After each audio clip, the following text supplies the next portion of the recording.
안녕하세요. 마더와이즈 회복과정 2주차 강의를 시작하겠습니다. 지난 시간에 이어서 오늘은 신부값을 다 치르고 신랑이 당당한 모습으로 신부에게 동의를 얻어서 약혼식을 치르기 위해서 달려가는 모습으로 2주차는 시작이 됩니다. 신랑은 그냥 가지 않고 신랑이 한 가방을 가져가는데 그 가방 안에는 신부를 위한 귀한 선물들이 있지 않겠습니까? 기대하는 마음을 가지고 2주차 강의를 열겠습니다. 2주차는 받아들이시는 주님, 저와 여러분을 받아들이시는 주님으로 큰 주제를 갖고 있습니다. 첫째 날에는 결혼 승낙을 합니다. 둘째 날에는 약혼을 합니다. 셋째 날에는 그분은 당신에게 헌신하신다. 넷째 날에는 반지, 다섯째 날에는 그분은 당신을 돌보신다. 이렇게 매일 각각 소주제들이 있습니다. 결혼 승낙에서부터 돌보신다까지 있습니다. 2주차 말씀 암송을 함께 읽겠습니다. 시작. 볼지어다 내가 문 밖에 서서 두드리노니 누구든지 내 음성을 듣고 문을 열면 내가 그에게로 들어가 그와 더불어 먹고 그는 나와 더불어 먹으리라. 아멘. 혹시 여러분 가운데에 두려움과 연약함, 상처들을 갖고 계신 분 계십니까? 이러한 연약함과 두려움과 상처가 있다면 이것들은 때때로 우리가 사랑받을 자격이 없다라고 느끼게 될 뿐만 아니라 그리스도의 사랑을 온전히 받아들이지 못하도록 하는 장애의 요소가 되기도 합니다. 그러나 우리가 그분께 마음의 문을 활짝 열 때 우리는 주님과 사랑의 언약 관계를 맺고 그분의 신부가 될 수 있습니다. 고대 근동의 결혼 문화는 흔히 여성의 인권이 없다라고 말할 수 있을 정도로 신부가 결정하는 것이 거의 없고 부모님들에 의해서 승낙을 하고 그 뜻을 따라야 하는 것이 관례였습니다. 그런데 유대인의 결혼 문화는 다릅니다. 마지막 결정권을 누가 갖고 있냐면 신부가 갖고 있습니다. 지난 시간에 살펴봤던 것처럼 유대의 결혼 문화는 신랑의 아버지가 신부를 선택합니다. 또한 신랑이 신부의 값을 신부의 아버지 장인어른에게 지불을 합니다. 그리고 마지막 세 번째 근본적으로 다른 것은 신랑에 대한 최종 결정을 누가 했냐? 신부가 했다는 것입니다. 신부가 문 앞에 서서 간절한 마음으로 문을 두드리죠. 약혼을 하기 위해서 신랑이 문을 두드립니다. 문을 열지 아니할 권한을 결정을 누가 합니까? 바로 신부가 합니다. 신랑을 받아들이기로 결정하고 자신의 마음의 문을 대문으로 활짝 열어두는 그 순간 그때부터 비로소 약혼식이 시작이 됩니다. 문을 열어줄 것인지 열지 않을 것인지 이 모든 결정을 신부가 한다는 것입니다. 신랑의 아버지가 신부를 택했고 신부 대금을 신랑이 다 지불한다 할지라도 이 결정을 바로 신부가 결정합니다. 마음의 문을 열어서 신부가 되기로 결정하는 일은 신부인 우리들의 몫입니다. 마음의 문을 열 때 약혼은 시작이 됩니다. 예수님과 여러분과 약속하셨다면 그 약속은 결코 깨지지 않습니다. 아무것도 그리스도의 사랑에서 끊을 수 없습니다. 케루신, 키두신, 약혼의 관계가 시작이 됩니다. 키두신이라는 말은 카도시, 거룩에서 파생된 단어입니다. 신부가 신랑을 위해서 따로 구별되었으므로 이 구별되었다는 것이 바로 약혼이지 않습니까? 약혼의 의식이 끝나면 유대인들은 법적으로 결혼한 것으로 간주했습니다. 신랑을 최종 결정한 신부는 가족들이 정성껏 준비한 음식이 차려져 있는 방으로 신랑을 안내합니다. 문 밖에서 이제 두드리고 문을 열어줬습니다. 그러면 이제 약혼이 시작됩니다. 그럼 키두신의 관계가 됐습니다. 받아들였기에. 그러면 음식이 차려져 있는 방으로 신랑을 안내합니다. 식탁 앞에 이제 신랑과 신부가 서 있습니다. 제일 먼저 약혼의 만찬에는 언약의 잔을 나눕니다. 그런데 이 언약의 잔이 일반적으로 두 개의 잔, 사람이 두 명이니까 두 개의 잔이 있는 것이 아니라 하나의 잔이 있습니다. 관계를 확정하기 위해서 축복하고 잔을 나눕니다. 마치 예수님과 제자들이 최후의 만찬에서 나눈 것과 마찬가지입니다. 최후의 만찬 때에 제자들과 예수님은 신랑 되신 예수님과 약혼의 만찬인 것을 제자들은 그 순간에 깨닫지 못했던 것 같습니다. 그러나 성령 세례를 받은 후에 비로소 제자들은 그때 우리에게 주셨던 떡과 잔이 바로 우리의 약혼 만찬이었구나라고 깨닫게 됩니다. 그 후에 유대의 결혼 문화에서는 행해지는 몇 가지 중요한 그런 순서 절차가 있습니다. 그 중에 하나가 신랑이 신부에게 끼워주는 언약의 반지입니다. 오늘날에도 결혼 예식 순서 가운데에 반지를 끼워주는 그러한 순서도 있습니다. 그러나 그런 것을 생각하면 안 됩니다. 신랑과 신부가 서로 교환하는 것이 아니라 신랑만 신부에게 이 반지를 끼워 주었습니다.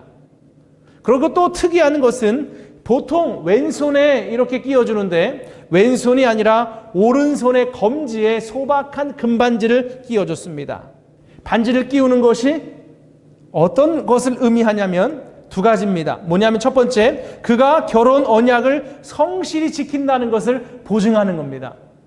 성실히 지킨다는 것을 보증하고 값을 치르고 신부를 얻었다라는 것의 상징입니다. 내가 성실히 지키겠습니다라는 것 보증과 값을 치렀다, 이제 신부를 얻었다라는 것을 증명하는 것이죠. 이것을 킨얀이라고 말합니다. 킨얀은 무엇이냐면 신부를 얻는 의식입니다. 그래서 여기 마지막에 좀 안 보이지만 카발랏 킨얀 이렇게 말합니다. 카발랏 킨얀은, 카발랏은 받아들이다, 킨얀은 재산이라는 의미입니다. 신랑은 신부에게 반지를 끼워주면서 서양의 말로 이렇게 말합니다.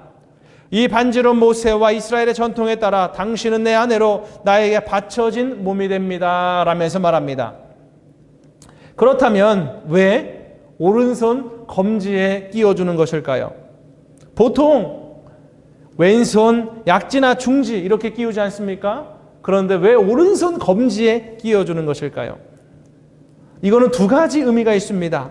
하나는 생각나게 하는 것입니다. 무엇을 생각나게 합니까? 신부에게 끊임없이 자신의 신랑을 생각나게, 이 반지를 보면서 끊임없이 자신의 신랑을 생각나게 해주는 것이고, 또 하나는 기억하게 하는 것입니다. 무엇을 기억하냐면 이 반지를 보면서 신부는 죽음이 이 둘을 갈라놓을 때까지 신랑과 맺은 이 관계에 헌신하고 그와 함께 살기로 맹세하였다는 것을 기억하는 것. 따라서 신부는 오직 한 사람에게만 충실해야 합니다. 그렇다면 여러분, 예수님께서 우리에게 약혼 반지를 끼워주셨는데 그 끼워주신 약혼 반지가 무엇인지 혹시 아십니까? 에베소서 1장 13절로 14절의 말씀에 나옵니다. 함께 읽겠습니다. 시작. 그 안에서 너희도 진리의 말씀 곧 너희의 구원의 복음을 듣고 그 안에서 또한 믿어 약속의 성령으로 인치심을 받았으니 이는 우리 기업의 보증이 되사 그 얻으신 것을 속량하시고 그의 영광을 찬송하게 하려 하심이라. 뭐라고 나옵니까? 약속의 성령으로 인치심을 받았다고 말합니다. 이것은 반지처럼 우리를 감싸고 두르신다는 의미입니다. 성령이 우리의 약속을 보증하신다는 말씀입니다. 여러분과 저에게 살아있는 약혼 반지가 끼어졌다라고 믿어도 됩니다. 그 반지는 우리가 그분의 신부임을 기억하게, 내가 신부이구나 라는 것을 도와줄 뿐만 아니라 그분의 신부로서 그분을 기다리며 우리가 어떻게 준비해야 하는지 우리 안에서 가르쳐 주는데, 누가 가르칩니까? 그 반지가 일깨워 주는 것처럼 약속의 성령으로 보증을 주셔서 인쳐 주셨기 때문에 성령님이 우리에게 기억나게 하여 주시고 생각나게 하여 주시는 것입니다. 이제 그렇다면 키니안이라고 부르는 공식적인 연인 관계가 되었습니다. 유대인들은 우리와 다르게 약혼식을 결혼식보다 훨씬 중요하게 생각합니다. 약혼식 때에는 신랑이 준비한 신혼방으로 신랑 신부가 들어가서 둘이서 먹고 마시며 드디어 재미난 허니문과 함께 행복한 부부의 삶을 시작합니다. 그래서 결혼식 이전 약혼식 때에 모든 절차를 치른 신랑과 신부는 사실상의 공식적인 부부, 키니안이 되는 것입니다. 공식적인 결혼식을 마친 부부와 마찬가지로 여겼습니다. 그렇다면 이 키니안 관계가 들어가면 이 결혼 약혼 서약서가 있습니다. 케투바라고 합니다. 약혼 서약서가 있습니다. 이 케투바는 구약 성경에 나타나진 않지만 이혼 증서는 구약 성경에 있습니다. 왜냐하면 유대교회는 이혼이 합법이었기 때문에 이혼 증서가 있었습니다. 그런데 남유다가 BC 586년에 바벨론에 의해서 멸망을 당하자 남유다의 유대인들은 이집트로 피신을 가서 엘레판틴이라는 곳에 정착해서 살았습니다. 그런데 이곳에서 발견된 주전 5세기 파피루스 문서 중에는 결혼 증명서도 포함되어 있습니다. 기록으로만 있습니다. 그 후에 케투바는 유대인의 전승에 따르면 랍비 시몬 벤 쉐타에 의해서 기원전 80년에 처음 만들어졌다고 합니다. 즉 예수님 이전부터 있었던 전통이옵니다. 예수님 이전부터 이어져 내려온 전통이라는 것이죠. 현재 발견된 이 사진에 나와 있는 것이 현재 발견된 가장 오래된 케투바입니다. 이 케투바는 1960년대에 사해 해변 주변 편지의 동굴에서 야딘에 의해서 발견된 것인데 연대를 보니까 기원 후 2세기입니다. 케투바에는 그렇다면 무엇이 들어가 있을까요? 이 세 가지가 들어가 있습니다. 첫째는 음식이요, 둘째는 옷이요, 셋째는 성관계입니다. 이 세 가지는 고대 근동에서 여성들에게 매우 중요한 삶의 공급에 대한 약속입니다. 신랑에게 종속되어서 살아가야만 했던 당시의 아내들에게 신랑을 통해서 모든 것들을 공급받아야 했습니다. 또 여러 명의 아내를 둘 수 있는 일부 다처제의 문화 속에서 당시 문화에서 이러한 약속, 음식과 옷과 성관계가 없었다면 신부는 신랑으로부터 기본적인 것도 공급받지 못한 채 버림받은 여인처럼 살아야 했기 때문에 이러한 공식적인 약속은 너무나도 중요했습니다. 신부는 자신의 권리와 신랑의 의무를 보증하는 의미로 결혼계약서, 서혼, 약혼 서약서, 신부는 자신의 권리와 신랑의 의무를 보증하는 의미로 약혼 서약서 케투바를 소유합니다. 케투바는 공동으로 가지고 있는 것이 아니라 신부의 소유입니다. 현대를 살아가고 있는 저와 여러분에게도 매일매일 양식과 알맞은 옷과 여러 가지 환경적인 것, 교육, 이런 모든 삶에 필요한 것들을 구하기 위해서 우리가 얼마나 아둥바둥하면서 살아갑니까? 그러나 우리에게 신랑 되신 예수님이 약혼의 선물로 주신 약혼 서약서 케투바가 만약에 있다면 우리에게 얼마나 큰 힘과 위로가 되겠습니까? 신랑 되신 예수님께서 이러한 케투바를 우리에게 주셨습니다. 그럼 케투바가 어디 있겠습니까? 바로 성경 전체가 케투바입니다. 성경에는 신부인 우리를 위한 약속들로 가득 차 있습니다. 성경이 막말로 신랑 되신 예수님께서 신부인 우리들에게 주시는 케투바입니다. 아무것도 염려하지 마라. 신랑이 내가 모든 것을 공급해 주마. 한 장짜리 서약서가 아니라 성경 전체가 바로 우리를 위한 케투바라는 사실이 너무나도 멋있지 않습니까?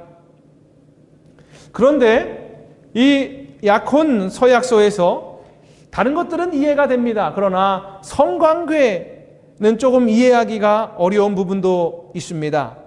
그것은 그러나 자식이 없는 여인이 자식이 만약에 그 당시에 고대에 없다면 유산을 상속받을 수 없고 유산을 물려받을 수 없기 때문에 가족의 일원으로서 살아남을 수 없게 되어 결국 버림받게 되었다고 합니다.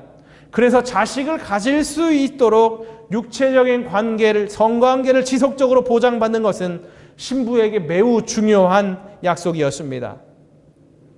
그렇다면 신랑이신 예수님과 친밀한 관계를 통해 열매에 대한 약속도 있습니다. 그 약속은 무엇이겠습니까?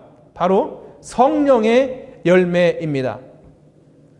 내가 내 안에 너가 내 안에 거하면 열매를 많이 맺는데 그 열매는 바로 성령의 9가지 열매입니다. 사이와 오자양 충원절, 사랑, 희락, 화평, 오래 참음, 자비, 양선, 충성, 온유, 절제. 우리가 믿음 안에서 얼마나 얻고 싶은 성령의 열매들입니까? 이런 것들이 다 우리에게도 약속으로 주어집니다. 이제 약속의 모든 절차가, 약혼식의 모든 절차가 다 끝나고 신랑은 또 하나 마지막 약속을 남기고 떠납니다. 떠나는 이유는 지금부터 신랑은 약혼식 이후에 신부와 함께 살 신혼집을 직접 만들기 위해서 떠납니다. 기간은 보통 1년 정도 이렇게 기간이 주어진다고 합니다. 1년 동안 신랑과 신부는 만나지 못합니다. 그러나 신랑은 신혼집이 다 준비되면 신부를 데리러 올 것이라는 분명한 약속을 하였기에 이 약속 때문에 신부는 그 약속을 절대로 잊지 않습니다. 왜냐하면 당연한 약속이고 1년 정도 지나면 당연히 돌아오기 때문입니다. 예수님께서도 동일하게 말씀하십니다. 내가 너희를 위하여 처소를 예비하러 가노니 가서 너희를 위하여 처소를 예비하면 내가 다시 와서 너희를 내게로 영접하여 나 있는 곳에 너희도 있게 하리라. 이 약속은 바로 약혼식을 마치고 떠나면서 신랑이 신부에게 신혼집을 다 준비하면 내가 돌아올게 라고 하는 약속과 동일하지 않습니까? 예수님이 하신 모든 약속은 바로 우리들의 약혼식을 위해 준비된 것이라는 이 사실이 너무나 놀랍지 않습니까? 마더와이즈 회복 2주차 가정에 참여하는 모든 성도 여러분, 고대의 결혼 문화에 대해서 조금 더 깊이 있게 함께 살펴보는데 성경이 더 입체적으로 신랑 되신 예수님과 신부인 우리가 그 예수님이 하셨던 그 말씀, 최후의 만찬, 여러 가지 모든 것들이 조금 더 입체적으로 다가오지 않습니까? 고대 근동의 결혼 문화 가운데에 유대인의 결혼 문화 중에 가장 큰 핵심은 신부가 신랑을 결정한다는 것입니다. 마음의 문을 열 때 비로소 놀라운 만찬이 시작되는 것처럼 언약의 잔을 마시고 반지를 끼우고 또 케투바를 나누고 그래서 음식과 옷과 성관계가 보장을 받고 그래서 이 살아갈 때 힘있게 살아갈 뿐만 아니라 또 신랑 대신 이 예수님이 거처를 예비하러 떠나셨고 다시 온다는 것이 마치 신랑이 신혼집을 준비하고 1년 정도 시간이 돼서 다시 돌아와서 이 기쁘게 다시 신혼생활을 할 거라는 신부가 그것을 기다리는 것은 당연한 것처럼 저와 여러분도 신랑 되신 예수님을 기다리며 기두신 약혼한 사람으로 가도시 거룩하게 구별되어서 한 사람인 신랑 되신 예수님에게만 헌신하며 살아가는 귀한 여러분 되기를 축복합니다. 감사합니다.